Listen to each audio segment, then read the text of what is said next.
Shrek 3 movie review. So this is a kids movie, obviously, but well, what can I say? I was curious enough, so I gave it a rental, and I've largely enjoyed the Shrek movies so far. I think these Shrek movies, as well as the Pixar movies, they kind of do mix kind of kids humor with adult humor. Obviously, I mean, I shouldn't say that like I'm the first person to realize that. That's kind of been the selling point of these movies all along. Now, some of this adult humor is a little bit cheap. It just kind of consists of sneaking in cultural references that the kids aren't going to get. Or in some cases, maybe even innuendos that the kids aren't going to get. And that, I guess that's technically adult humor, but it's adult humor at kind of its lowest point. And the Shrek movies are definitely guilty of this. But they go low, but they also go high. They do kind of rise above it to kind of some genuine funny moments as well.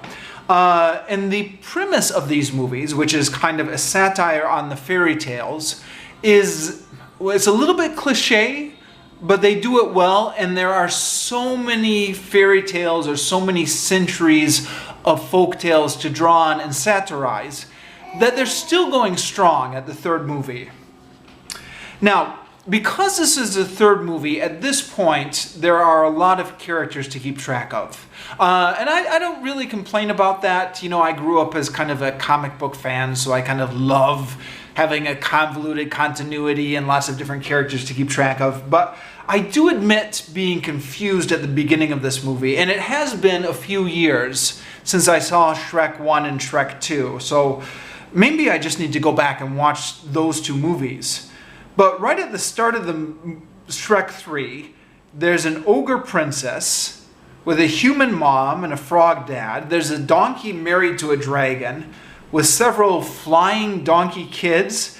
There are several princesses. There's one ugly stepsister who apparently has gone over and joined the good guys, etc.